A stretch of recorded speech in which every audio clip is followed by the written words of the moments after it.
Thank you for joining me for today's episode of Once Upon a Crime. This month I'll be detailing true crime cases that involved rising stars who made names for themselves in social media.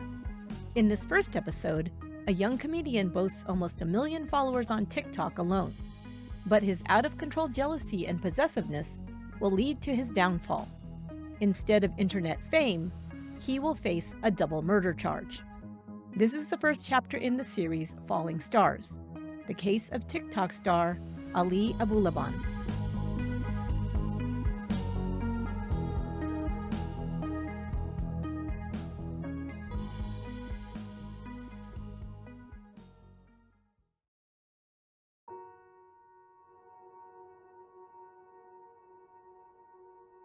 With the recent proliferation of social media channels, we live in an era where everyone wants to go viral. While that may sound like something you'd like to avoid at all costs, like a nasty flu bug, it's something those who aspire to be social media stars count as their number one goal: to post content that appeals to such a large majority of the public that it gets millions of views, hits, or likes. In this way, a virtually unknown person can become an internet sensation overnight. As for myself, I prefer the relative anonymity of being a podcaster. The freedom to share my true crime stories through audio allows me to remain unrecognized by most listeners. But others who post visual content, photos, videos, etc., in which they often star, often receive much more attention and recognition. The story I'm about to tell you, which ended in tragedy in San Diego, California in 2021, would probably be just another sad tale of a person taken too soon at the hands of an obsessive lover, except for the fact of who the perpetrator and the victim were. In the world of social media, the involved parties were well known to over 1 million people. Ali Abulaban and his wife Anna were TikTok stars, with Ali gaining over 940,000 followers on that platform, over 200,000 on Instagram, and 150,000 on YouTube. He went by the name Jin Kid, and the videos he posted performing comedy skits and impressions received tens of thousands of likes and shares. His wife Anna sometimes appeared in the videos alongside her husband or in the background reacting to his antics. Anna's beauty contributed to his growing followers during their 4-year marriage. Ali had wanted to become a performer from an early age. Ali Nassar Abulaban was born in Staten Island, New York in 1992. His parents were originally from Palestine. After Ali was born, the family relocated to Manassas, Virginia. Ali loved to sing and entertain, and was singing in a band by the time he was 14. He joined the military as a young man and was sent to Okinawa, Japan. It was there that he met Anna Marie. Anna Marie was born in 1993 to Ron and Amelia Miller. Her father was employed at the Okinawa Air Base in Japan. Anna attended high school on the air base and then studied for her bachelor's degree in the Philippines, her home country. In 2015, 22-year-old Anna met 23-year-old Ali. Ali was immediately taken with the dark-haired beauty. He cut a handsome figure in his uniform, and Anna agreed to their first date within days of their first meeting. Before long, they were inseparable. After Ali's military service ended, he and Anna relocated to his home state of Virginia. They shared a home in Manassas, and in 2016, Anna gave birth to a daughter they named Amara. On January 27, 2017, Anna and Ali married. Ali pursued his dream to be a performer by starting a TikTok channel. He uploaded videos of short comic sketches, including impressions of famous actors and entertainers. The most popular of these was his impression of actor Al Pacino as Tony Montana, a character in the movie Scarface. Ali wore his hair and clothing to resemble the fictional drug lord. Not only was his impression, impressive, Ali also bore a striking resemblance to the character while in costume, making the skits even more entertaining. Okay. God, okay. Do you want to play games? Okay. I play with you. Do you want to play off? Okay. Where the fuck is my gun? Gina, where the fuck is my gun? Check the class there. It's in the same place every fucking night. Man. Why'd you gotta touch my stuff? Coño. Do you want to play games? Okay, I play with you. It's in the closet, Gina. Is it there? No. Oh, Gina, where the fuck? I always His videos continued to draw in new followers, and as Jin Kid on TikTok, his popularity soared. His followers also liked and shared videos Ali made with his wife Anna. They were both young, attractive, and appeared to be very much in love. Some of their videos were dedicated to highlighting their perfect relationship. One such video was captioned, "When your relationship is drama-free," which showed the couple acting silly and dancing together. Ali also showed off his dad skills caring for their daughter. It was captioned, "The perfect husband doesn't exist," implying the opposite. But it's very easy for people to create a persona on platforms like Instagram, Facebook, and TikTok that don't accurately portray reality. Unfortunately, this was the case with Ellie and Anna's marriage. When they first met and had begun dating, some of Anna's friends felt her new boyfriend acted too possessive. He was jealous of others' attention toward her and kept her close, not wanting her to spend much time with even her longtime girlfriends. But they were in that early never want to be apart phase in their relationship, so her friends mostly kept their opinions to themselves. But as the relationship grew over time, so did the red flags.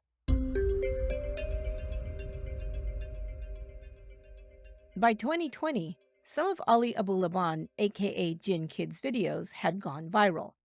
He had almost 1 million subscribers on all his social media channels: TikTok, YouTube, and Instagram. Anna had become so popular as her husband's video partner that she'd spun off into her own TikTok and Instagram channels, focusing on beauty and lifestyle content. Anna and Ali lived in Manassas, Virginia, near Ali's family. They decided to move to the West Coast, where Anna had family and friends. They also felt it was a good move as their social media presence grew. Ali thought California would provide them with more opportunities, and he was interested in pursuing a career as an actor. They packed up and moved to San Diego with their almost 5-year-old daughter, Amara. Ali would later say about this time in their marriage that life was great. They had money in the bank, a beautiful home, and a wonderful daughter. And their popularity on social media was at an all-time high, opening up other opportunities. Ali was in talks with agents and performing at LA's Comedy Store. He was just on the cusp of fulfilling his acting dreams. But behind the scenes, life was far from perfect. Close friends of the couple would later describe Ali's behavior as possessive and controlling toward Anna. Some even called him obsessed with her. One of Anna's best friends, Cassie Conroy, said she was disturbed by how Ali would answer Anna's phone and ask who was calling and what they wanted before allowing his wife to take the call.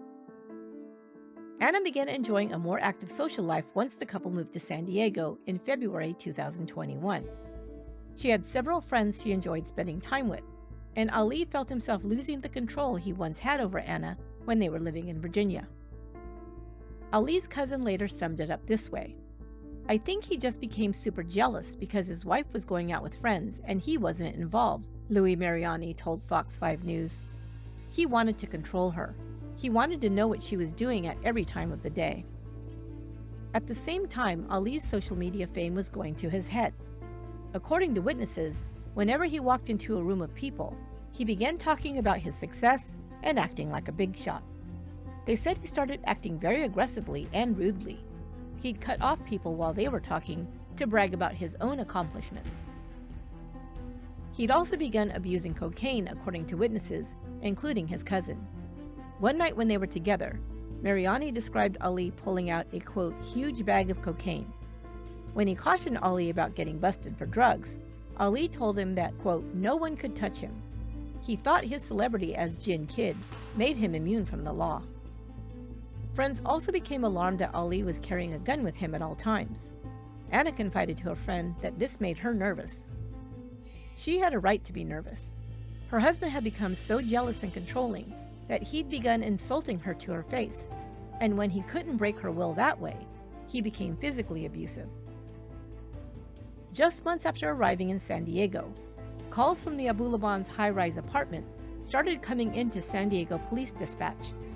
Beginning in July 2021, 9 calls to 911 were placed by Anna. It's alleged that Anna reported threats and domestic violence when cops arrived, but for some reason, no charges were filed.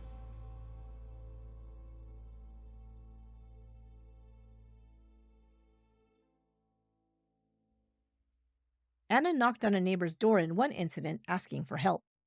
She asked them to call the police and reported that her husband had pushed and hit her and then taken her phone so she couldn't call for help. Police officers arrived, but again, there was no action taken. Ali Abulaban's behavior was now out of control. He became paranoid and stalked his wife by following her or obsessively scrolling through her social media. Some said his possessiveness and jealousy escalated after the couple moved to San Diego. Others said it started much earlier and believe Ali became even more paranoid due to his cocaine use. While attempting to jealously control his wife's every move, Ali himself was engaging in extramarital relationships, according to later court records. Anna had had enough, and by October 18th, she insisted that her husband pack a bag and move out of their apartment. Abulaban checked into a hotel, but continued to stalk his wife. He continually called her cell phone, and when he couldn't reach her, began repeatedly calling her friends. Anna started seeking a divorce and told friends she was planning to file a restraining order if Ali didn't stop harassing her.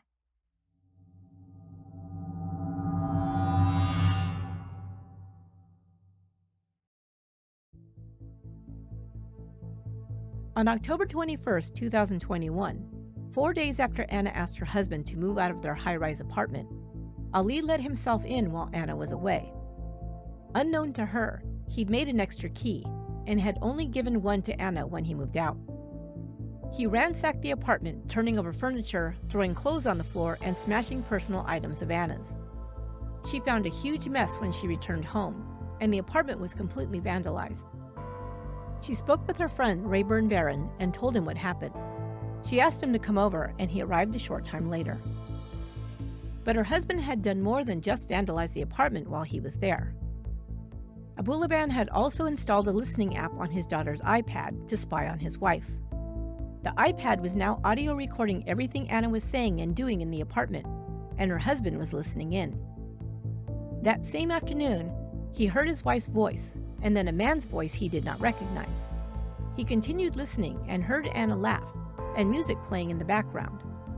By his own admission, Abulaban, quote, freaked out and began driving as fast as he could back to the apartment, arriving just after 3 p.m. Anna and Ray were sitting on the couch in the living room when he entered. Without saying a word, he pointed a gun first at Ray Barron, shooting him 3 times in the neck, chest, and head. He then turned the gun on Anna and shot her once point blank in the forehead. Both Anna and her friend died instantly, still seated on the couch.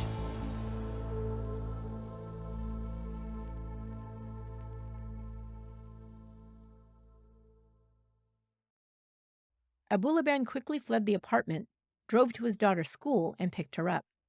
He told Amara that he had, quote, hurt mommy.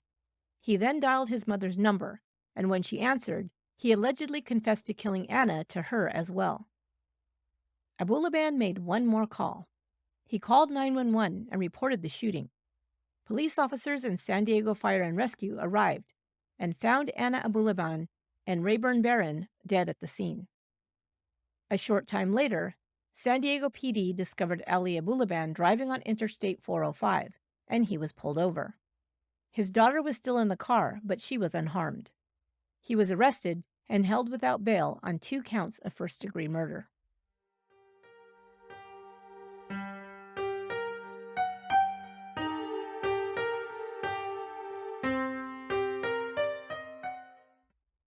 Ali Abulaban gave a jailhouse interview to a Fox 5 San Diego reporter 2 months after his arrest. When asked if he'd killed his wife, he answered, agitated and weeping, "Don't ask me that." Did you kill her? Don't ask me that. Don't ask me that. Abulaban admits to spying on his wife with the iPad recorder in his version of events.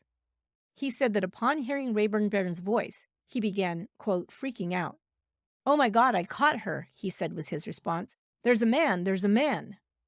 Abulaban said he then ran to his car and began driving at top speed toward their apartment.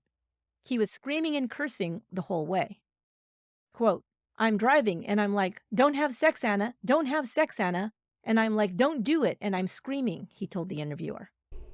I was freaking out. Oh my God, I caught her. Oh my God, there's a man.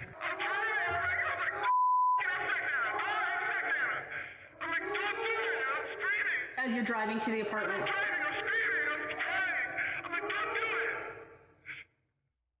Abulaban said he let himself into the apartment, and when he was asked what he saw, he admitted, quote, "Nothing. I didn't see her. I don't really. It was a blur," end quote. Still, he said that even though he didn't see anything, it, quote, broke his heart. He then claims he saw his wife, quote, "kissing Ray on my couch. With my wife, my money, my apartment, my life, on the furniture I put together. What do you expect a man to feel?" he said. To see her kissing Ray on my couch, with his feet on my table, with my money, my money, my apartment, my life, in the house that my daughter sleeps in, on the furniture that I put together. What do you expect a man to feel? It's very telling that in this statement, Abulaban lists his wife and possessions together. It's as if she's another object that he owns. He then goes on to blame his wife for their downfall. In his opinion, the move to California, quote, ruined their marriage. "My wife wanted me to move her out here with her friends to live a life where there's Taco Tuesday, Women Wednesday, Party Saturday, Bar Sunday," he said. That was part of the downfall because my wife brought us. She wanted me to move her out here with all her friends to a life where there's Taco Tuesday, Women Wednesday, Party Saturday, Bar Sunday. He claimed that Anna's partying tore them apart without mentioning his cocaine use or his affairs with other women. Anna's friend Cassie disputes Abulaban's portrayal of his wife as a hard partier. Quote, "He's a bad guy," she says. "There's nothing good about him. He's selfish. That's all I can say. Selfish." At first, Abulaban denies his friends' and family's claims that he was abusing cocaine. Then he pivots and admits to using the drug, and that it, quote, messed with his brain. Asked if it might have altered his personality, Abulaban also admits, quote, "It made me violent. It made me aggressive when I was on it." Do you think that made you snap? Do you think it changed you? Yeah, it messed with my brain. It made me violent, made me like aggressive, you know? When I'm on it, yeah. And still, after murdering 2 people in cold blood, one whom he calls the love of his life, and facing a possible capital murder charge, Ali Abulaban cannot help bragging about himself. "I miss making my videos," he tells the interviewer. "It's everything I have. It's my baby. I love what I do." He talks about seeing his life slip through his fingers, adding, "I lost the love of my life. Everybody I reached out to when I was having this problem said, 'Dude, you gotta leave her. You're so handsome. You're so famous on the internet. You could get any model.' And I said, 'I know I can, but I don't want to. I want my wife.'" The reporter finally asks Abulaban, "But could anyone else have Anna?" "Not while she's married to me," he answers.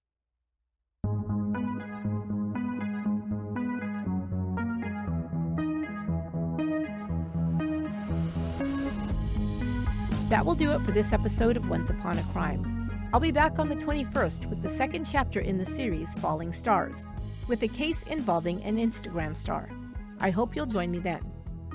If you want more episodes of Once Upon a Crime, exclusives you won't hear anywhere else, and ad-free, join our Patreon. Go to patreon.com/onceuponacrime to find out more and join.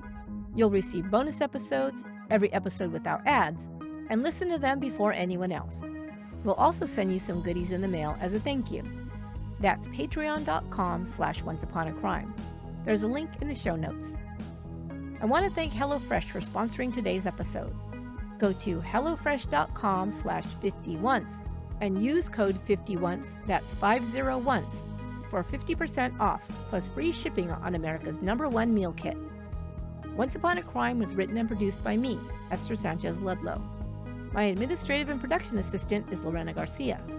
Until next time, be good to one another.